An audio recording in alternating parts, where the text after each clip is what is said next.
Hello, I'm Marilyn, and I'm here in my shop in Naples, Florida on 5th Avenue South. And as promised, we are going to talk about shoes today. And I purposely didn't take a lot of clothes with me because I really want to focus on shoes. And when you leave here, kind of give you an idea of the kinds of things you should be looking for when you're shopping. And also from what's in your wardrobe and how you put them together with things. And also, too, what certain shapes are easier if you remember it that way. So one of the things I did is I loaded up my little shelf here, and I thought the best way is, first thing I want to just tell you a couple, I call them housekeeping things. Alas is sort of like a really blown up impression of your shoe, of a shoe, and it's much bigger than a shoe tree, but it would be shaped like that in a full foot. And that can be different for every shoe that's made. So for instance, one that would be for this shoe could not be used for this shoe. So I once went when I was in Italy and I was at the factory when we were putting shoes together. And my God, they had just tons and tons of these because it has to be for both sides, of right and left, and for every size. And a whole last collection of all of the shoes that just to make one pair of shoes can be about $2,000–$3,000. So it's a very interesting method. And the reason I bring that about is because that makes a lot of decision on the lift that you have, because that's how they work. So I talked a little bit about that, and also I just want to talk about the different lasts. And the reason, this is why I'm telling you this, is because actually the Italian last is different than the American and the English and the French last. And the difference is that the Italians, when they first started, they tanned their own leather. So when they were designing shoes, they were designing them for comfort, and they were designing them to be lightweight and fashionable. And that's how they got started. Now, when we moved in more to the American shoe, we really were looking, or English shoe, we were looking for something that was reasonably fashionable, but they were more concerned with it wearing for a long time. Now we start to see a stiffer shoe, a little different last than we do that. And when it's sort of the rest of them, and the Spanish shoes are the same way, except the Spanish is a narrower cut because they have their feet are a little narrower. So our French shoes that here, some of them are made in Spain, they have a different last on them. So just for your sake, that's why a lot of us like the Italian shoes, because they're much more comfortable just from the leather and the way they make them. To move on is I wanted to first talk about the toe because it's the beginning of the shoe for us. And I wanted to start out with pointed. I want to tell you something. It's not like if pointed is in this year, you can't wear it. That's not what it is. Now we're much more versatile. That has to do with pants and everything. We just don't run from trend to trend, but we do run maybe in a particular trend and style. For instance, pointed shoes I really like. The Italians love them because they have a lot of fabric there. So they're the ones with the wide legs. And the longer, and maybe you can take a picture down at my foot, the wider the pant, see how the long shoe is, the better the pointed shoe looks with it. It also makes you, because you follow the line all the way down. But be careful when you're looking at them. I've got these two side by side. Do you notice that one is shorter than the other? The longer one is better for pants. If you're looking to do with dresses and things or pencil pants, you want a smaller point that you do that. In fact, the one that a lot of times that they use with the, this is here we go, with the stiletto is this one here that they use a lot. Let's see, I've already got too many shoes here. This is more of one that you could wear with a pencil pant. You can wear this with a wide pant also, but I prefer if you're making an executive decision that you wear with it a longer one. And flats. I think flats are really nice with wide leg pants. Don't think you need the heel, but it's nice if they're longer, if you're tall enough, or you can, if you wear the heel with the pointed shoe on that, it makes the leg look longer, obviously, on the wider leg. The pencil pants is a little different. There you don't want to get too high. I know they wear the too high, but you definitely don't want to have a really large pointed on that one. Here's a flat. This is that same style shoe in a flat. This is really good. It's fashion right now because Natan shows flat shoes with all of their dresses. And I also wore the shoe that you saw in the silver with a gown. It's a flat shoe because all I needed was the front part of it to show, and it was very attractive. This is good for wide leg pants. I'm not as fond of this for a pencil pant. You wouldn't think of it in that case. So it would be right. A-line skirts. In other words, when you start getting that pointing, you want a little bit of fullness to carry it off so that you don't look like you're falling, that you have these real feet that are coming before you walk into a room. So remember that when you're talking about the pointed shoes, when you do that one. Here's the other thing. This is an open toe, and this is very useful. Notice they don't make the open toe usually has a more standard point and rounded shoe. This is also used a lot of time covered for flats. Ralph Lauren has that flat. He uses this a lot of times. When I do that though, like in a covered shoe in a flat, I always do something special with it. I'm going to make it, I have a very interesting covering on it. And that makes it much more interesting when you're wearing the pants. You can wear these with wide length pants. There is enough an extension out here. What I wouldn't wear with wide pants is a rounded shoe.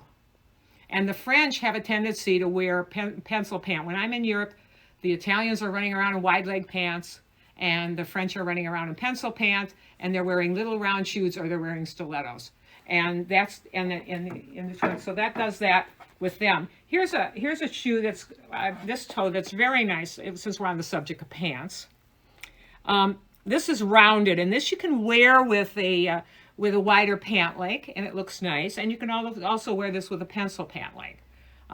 It looks better with a pencil or a regular stovepipe, but you could get by for it in your wardrobe using that one. I did that one. I wanted to show you those. Here's another one. Let's start talking a little bit about the heel itself and when you would use a skinnier heel. You never use a block heel. I don't like a block heel on a closed shoe. You can do what you want because you can see how nice they are with the open shoe. And here's a good example.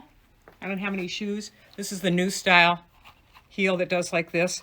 But I like the block heel the best is when it has an open toe. That's a rule I kind of follow because I like it. It's easier to wardrobe our clothing with our dresses, and I really like it with dresses. You can wear it with a wider pant, but make sure you have a nice pedicure on that one. Okay.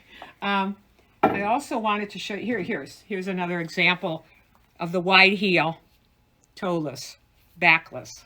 That's when I think the wider heel is at its best. Here's another one. This is a mule. This has this type of shoe. We're using a wide one. This can be nice with dresses. It can be pretty. See what I mean? The proportion doesn't fall off. Before I don't want to move on. I want to move on because I want to get to the wedge.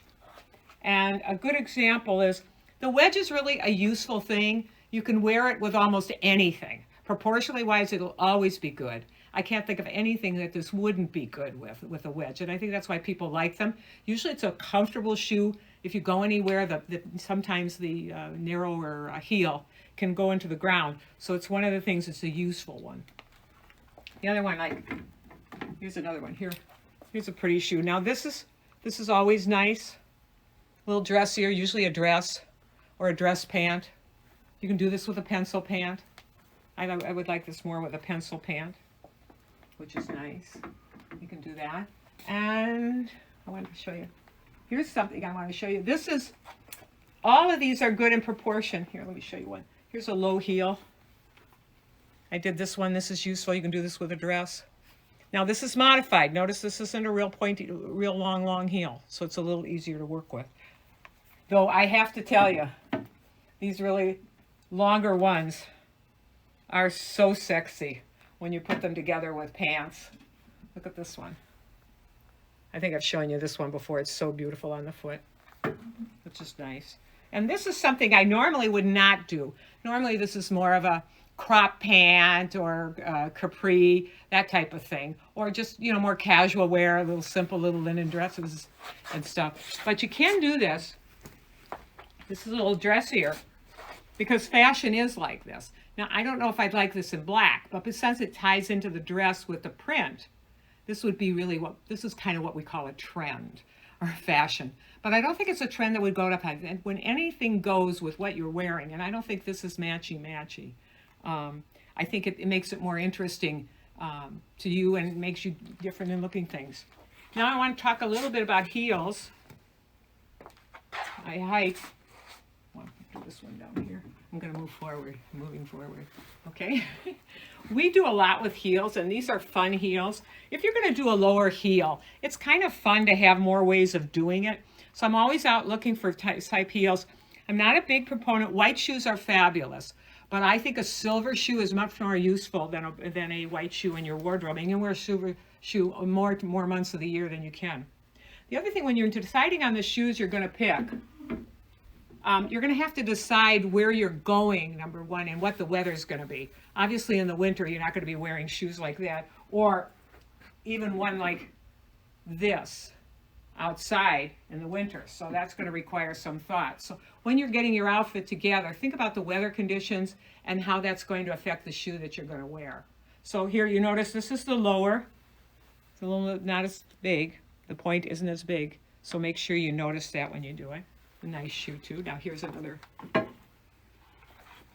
This is a pant shoe. See how much different they are? There's just so many more choices that you can choose with shoes. So I want to make one last comment, and that is, I had someone in the other day, and she had trouble with her feet, and these laminates, a heavy duty laminate shoes, are really fabulous for people because they are very comfortable. You can heat them up with a hair dryer and then let them cool down, and they form around your feet. A lot of times people get these for dressy occasions because they're really easy to go with everything. So this is a good workhorse shoe if you're going to use it. So I have, if you have any questions, we sell these online. Some of them are on sale. You'll see them also online. Check out our website at MarilynHellman.com. And you can also see us on Instagram and Facebook. And is there anything else I'm supposed to remember that I remember? Okay. Sarah Bell's going, no, it's okay. It's okay. Before I embarrass her, thank you very much. And we look forward to having you in the store. We've got a lot of new things here and a lot of new things coming in. Thank you.